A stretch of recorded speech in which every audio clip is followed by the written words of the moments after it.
Three. Hello and welcome back to Kennedy's Sports Guys podcast. I'm your host, Kenny Severa, and today we have another special guest. Bob Whitsitt is a former sports executive for the National Basketball Association and the National Football League, serving as the general manager for the Seattle SuperSonics, Portland Trail Blazers, and the president of the Seattle Seahawks. Commonly known as Trader Bob, Whitsitt was the architect of the 1995-1996 Seattle SuperSonics team that went to the NBA Finals, where they fell to what many consider to be the best team ever constructed, the 1995-1996 Chicago Bulls. He also won the 1993 Executive of the Year Award. He went on to become the general manager for the Portland Trail Blazers, where he was known for the Jail Blazers team.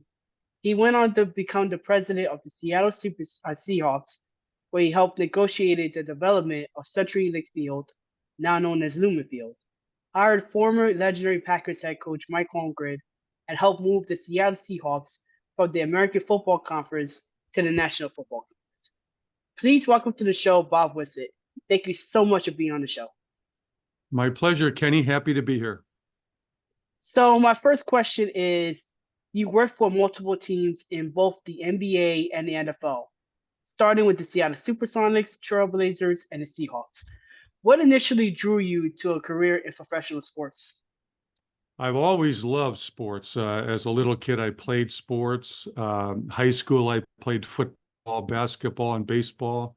Then I went to college. I also played football, basketball, and baseball during my college years. But unlike some of my teammates, everybody thought we were going to go pro. I just knew, I was a small college player that, we're not going to go pro. So one day I was in the athletic director's office picking up a letter jacket or a ring or what, some letter award. And I saw a brochure on his desk that talked about sports administration program at Ohio University, which was at that time the only good program in the country. And I read it and I thought, wow, if I go to graduate school and get a master's degree in sports administration, maybe I could use the backdrop of the school to help me get the internship, which is required to complete your degree. So long story short, I went to Ohio State, got my master's, and after knocking on many, many, many doors, I was able to get an internship with the Indiana Pacers.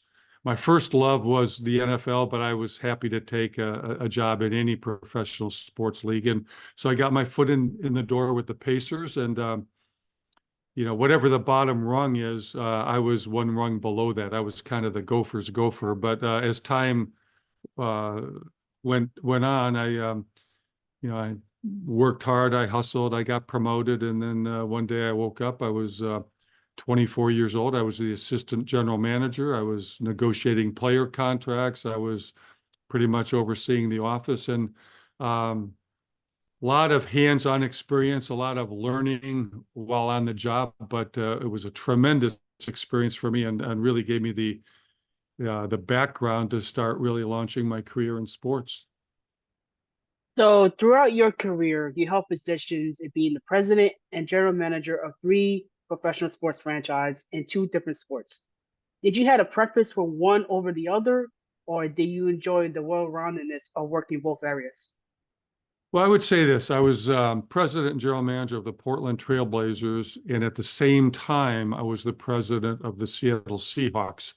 2 different teams in 2 different states, as well as a number of other businesses I was running for the owner. So the first thing I would say, it was probably too much for one person to be doing to do as good a job as you want to do. But I'm always asked, do you like the NBA better than the NFL? And when I wrote my book, Game Changer, I told a lot of stories about the NBA and the NFL and how to get a job in sports and lots of different things. But I think I used the analogy that running an NFL team would be like a symphony. There's a lot of musicians in the orchestra. You need them all to work in concert, but you really could take one person out and plug another one in, and you might not notice too much of a difference. And they're all in sync, they're all in unison, and if they're not all playing the same notes at the same time, you don't have good music. On the other hand, I kind of say the NBA is more like a rock band. You have stars, and if you take Mick Jagger off the Rolling Stones, you can't just pop somebody else in and still have the Rolling Stones. So they're both great music. I love them both. I love both sports passionately, but they're different. And my strong background and uh, bigger expertise by far is in the NBA, and that's something I've spent many more years doing. Again, I love the NFL, but my greater passion would be the NBA. Now, you earned the nickname Trader Bob for all your freaker trades. What was the philosophy on building an NBA team, and how did you approach making trades? When I joined the SuperSonics in 1986, they just completed 2 consecutive years of not making the playoffs. They had the lowest attendance in the NBA. They were losing money. They'd already traded away the first round pick for the 86 draft. So I show up with a really bad team, and I don't even have our first round pick. And so I had to decide what kind of philosophy we were going to utilize. And the team was a slow walk it up the court team and not very successful. I wanted to have a high-paced team, athletic, running, extending the floor, both offensively and defensively. So I knew I didn't have a lot of time to prove myself. So I figured I had 2 players I wanted to keep, Xavier McDaniel and Tom Chambers. Hmm. And I was willing to trade everybody else. And I made a lot of trades that first year and brought in a whole new cast of characters. And so they were throwing all kinds of nicknames around, but the one that stuck was Trader Bob, pretty much because, most teams don't make trades. They might make 1 trade in the offseason at best, but when you're making 7, 8, 9, 10 trades in the offseason, we really constructed the roster from start to finish. And the fact that first season, that first team, after I made all the trades, all the experts said we weren't going to make the playoffs. Well, not only did we make the playoffs, we made it to the Final Four. So I think the fact that all the trades turned out well and we got to the Final Four, that's kind of how a nickname starts and kind of sticks with you. But I think it's a indication that you're willing to be aggressive, not foolish, but aggressive, and you're willing to do the things you think need to be done to build a winning basketball team. I actually do like Trader Bob. I actually think it's a cool nickname. Well, thank you. So, one of the highlights of your career was being the architect of the 1995-1996 Seattle SuperSonics squad that went to the NBA Finals. The 95-96 team holds the franchise record for wins. What specific moves did you make as GM to build such a dominant regular season team? Well, I think all the players on that team for those years were really, really good. But I'd say probably the 3 big moves I made, and I think I gave each one a chapter in my book because it was that important. But in 1989, I drafted a guy named Sean Kemp with the Mm-hmm. 17th pick in the first round. It was very controversial. It had been a long time since a player who had not played in college was drafted in the NBA. So it wasn't, the success with Sean Kemp, I think, helped pave the way for Kobe Bryant and Kevin Garnett and LeBron James and all these great players that came straight from high school to the pros. But had Sean been a flop, I don't think those guys would have come out straight from high school. So it was difficult to convince the owner to allow me to do it, but I really believed you had to try to do what was right. And I thought Sean had an ability to be a combination of Charles Barkley, kind of a power forward, and a Dominique Wilkins, a guy who could get up and down the floor and jump out of the building. And fortunate for me, I was able to talk the owner into letting me draft him. And then Sean Kemp came in and became the Rain Man and one of the most exciting players we ever had. The following year,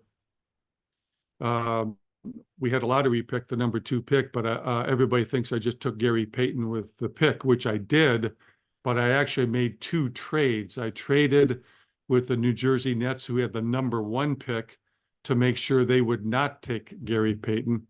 And I traded with Orlando, who had the fourth pick, to get a couple second-round picks from them to assure them that Derek Coleman would not be there when they picked. So I traded a second-round pick to the Nets to make sure they took Coleman, so Gary Payton would be there for me. And I think Gary and Sean became my two foundation pieces, the two perennial all-stars. And then a couple years later, when the team was really starting to round out and I started making the moves I needed to make to get the really good players on board, I went and hired a coach that was, really not in the NBA, was never going to get a chance to be back in the NBA. He was coaching in Spain, and that coach was George Karl. And I got George because he could play the kind of up tempo I wanted and the kind of full court trapping defense I wanted to employ with the athletes we had. And George was hungry because he could not get back in the NBA, so I gave him that opportunity. And George was the coach that took that team on a 4, 5, 6 year run and couldn't quite get over the hump with in the finals against the Bulls and Michael Jordan, but competed quite well. And it was a great team with a great run, but we just never quite won the championship. Now, you mentioned Gary Payton and Sean Kemp as being the cornerstones of that basketball team. Did you envision this kind of on-court chemistry when you acquired them, or did you think it was something that developed organically? Well, chemistry is a hard thing. We always talk about you want great chemistry. You try to bring people in that, will like each other. But the biggest part of chemistry really is how do they fit together basketball wise. And I've had teams where people have told me, "Oh, you bring those players together, it's going to be combustible," and it's turned out to be the best chemistry we've ever had. I've had teams where I brought in two or three J. Walter Kennedy Citizenship Award winners and great guys, but the chemistry hasn't really gelled on the court. So you never really quite know how the chemistry is going to unfold until the team has a chance to be together for an extended period of time. How they play together on the court, do their skills complement each other? Do they have the thing? But I will say Gary and Sean, it was amazing. The first week in training camp that Gary came in, I mean, he was throwing lob passes to Sean above the rim, and they were running and just clicking. So it was like one of the quickest connections I've ever seen, and their styles of play complemented each other. And in Gary's case, he was really a defensive guy first, and if there was any chemistry problems we had to overcome, it was some of the veteran players didn't quite like his bravado. I mean, he was a great trash talker. He Oh was yeah, he uh, was he was one of the he best was ever. talking he was talking a little more than he had the right to talk as a rookie, but I couldn't quite take that all away from him because without that chatter, he wouldn't be Gary Payton. And his chatter is what helped his motor. And Gary was a high octane player who played hard, but he sort of motivated himself, and that's what. So you got to kind of know the player's personality. You got to try to get all the players to sort of adapt to each other's personalities. You got to sort of take a little bit the challenge with a lot of the good, and that's what makes a great team, a great family, a great locker room, and that team really developed some really good chemistry. Now, eventually, you resigned for the SuperSonics in 1994 after a falling out with then Sonics owner Barry Ackerley. What was the reasoning behind that fallout? Well, we had a great year. We had the best record in the NBA. I think we won 63 games that year. Everybody, including the owner, thought we were going to win the championship because the year before we were in the Final Four. We'd won 55 games and lost a tough 7-game series to Charles Barkley and the Phoenix Suns. So we were just, one game away from the finals. We come back, we win 63 games, but we had a tough first-round matchup against Denver with Mutombo and Alfonso Ellis and a lot of good players. And it was only a 5-game series back then. And we lost the 5th game in overtime at home. And right after the series, the owner wanted me to fire the coach, which I thought was not the right move. It was the first setback we'd had. We'd went from the second round to the third round, and now we got upset. And I said, why don't we just give it a couple of weeks? I mean, ultimately, we can do whatever you want to do. You're the owner, but there's no reason to fire him now. You can fire him in 2 weeks, but let's cool down. And I think in a couple of weeks, you'll realize um, the right thing, which is to keep the coach. Well, so I took a week off. We agreed to get back together after a week. But during the week I was gone, he announced to the media that I had resigned because he was so upset I didn't fire the coach immediately. And I didn't resign. And then he put me on a leave of absence. And eventually the league got involved and we just negotiated a settlement and I left. But the good news is George got to stay because we both couldn't leave or you wouldn't have a Sonics. So I became a free agent. A lot of teams were interested in me, and I decided to go to work for Paul Allen because I could stay in the Pacific Northwest. And he asked me to rebuild the Blazers, who had their good run, but they were old and they were in decline. And he thought he was a year late in rebuilding. So that was my new challenge. And I went to Portland and I worked for Paul for probably a dozen years, both with the Trailblazers and the Seahawks. So, you know, that's sports. I mean, you know, you do the best you can. You try to convince owners to do what you think is right, but ultimately, they are the decision makers. They decide what they want to do, and you do the best you can to execute their plan, their philosophy, and that's what you do. Yeah, I mean, they're the owners of the team basically, so their word is law. And Yeah. it's really such a shame that that had to happen because you guys had a good thing going on in Seattle. But I want to move on to the your Trailblazer days. Your Trailblazer days was particularly successful, yet riddled in controversy. At the time, fans started to coin the term jailblazers due to you acquiring players that had a, let's just say, a checker path. Players such as Jermaine O'Neal, Ruben Patterson, Bonzi Wells, and Sean Kemp all have run-ins in the law. Did the name Jailblazers ever bother you? No, it was just a media moniker, just like the bad boys in Detroit. You know, we had a great basketball team. I was there for 9 years. We made the playoffs every season. We averaged 50 wins a year, and we were in the top 5 in the NBA in attendance. After I left, they missed the playoffs like 3, 4, 5 years in a row. And 3 years after I left, they had the lowest attendance in the NBA. So, Wow, I did not know that. yeah, although the media, there's a few media guys that like to pretend that's, whoa, the Jailblazers. Nobody ever went to jail in the 9 years I was there. Before I got there, there were players on the team that were accused of raping people. Uh, you know, I dismantled the team. We brought in other guys. We did bring in some characters, no doubt about that. But every guy played hard and with energy. And ultimately, what they forget to talk about, I had 3 players on that team that won the J. Walter Kennedy Citizenship Award for the Oh, really? best community player in the entire NBA. Wow. Chris Dudley won the award, Brian Grant won the award, and Steve Smith won the award. No team has ever done that. Plus, we are the only pro sports team in the history of pro sports, at least at that time, to win a Points of Light award, instituted by President Bush because of our work in the community. We put together something called the Blazer Community Builders, where every player and staff member in the organization volunteered to do work in the community. So the reality is we had great basketball teams. We were heavily involved in the community, and we were in the top 5 in the NBA in attendance. But because Trailblazers rhymes with jail blazers, and you have a few guys that were characters.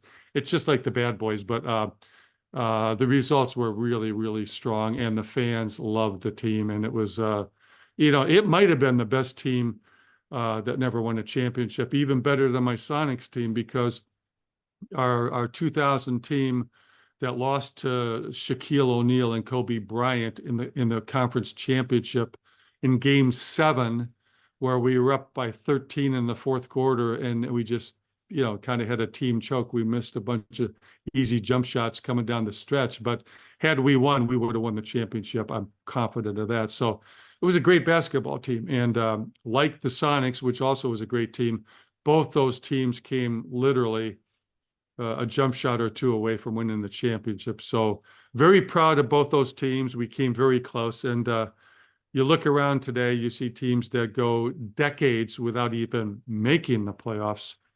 I had a team that made the playoffs every year and averaged 50 wins a year, and that was after we rebuilt. So very proud of that team. And Blazer fans are passionate. They were great. They showed up every night and really supported our team in record numbers. Yeah, leave it to the media to overblow things out of proportion, right? No, I don't mind. Hey, I'd rather have them covering us and talking about us than not even knowing who we are. So no, I have no problem with that.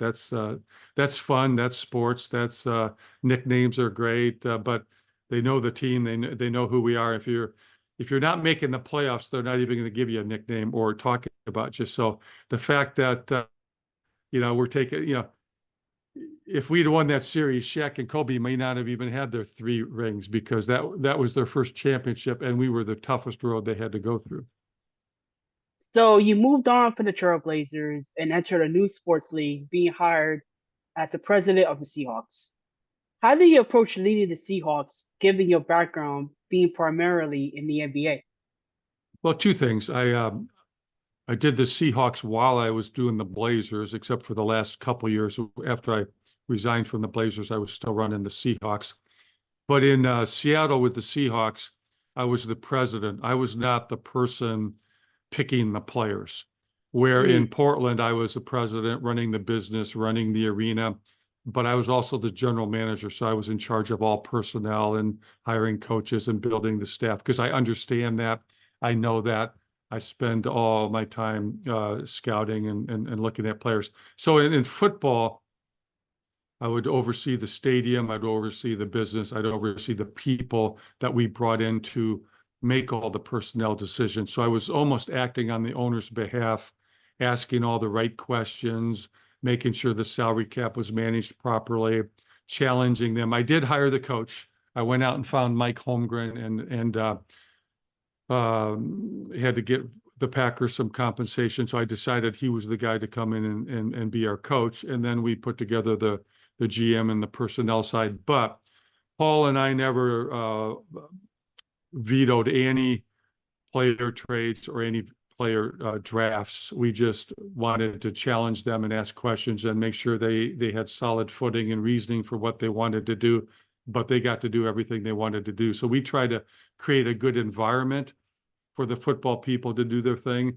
We built a great stadium that we got to play in. We sold out the stadium. We sold out the suites. We made sure the team was highly involved in the community, which it was and still is today. So we did a really good job of creating an environment, but we were not the personnel people picking the football players. Unlike basketball, where I was responsible for picking the players, making the trades, hiring the coaching staffs, hiring the scouts, and doing everything on the personnel side. Now, since leaving the Seahawks, you stayed involved in sports through consulting. What keeps you passionate about the industry? Well, right now I'm on the board of directors of Diamond Sports Group, which is a company that owns about 19 regional sports networks.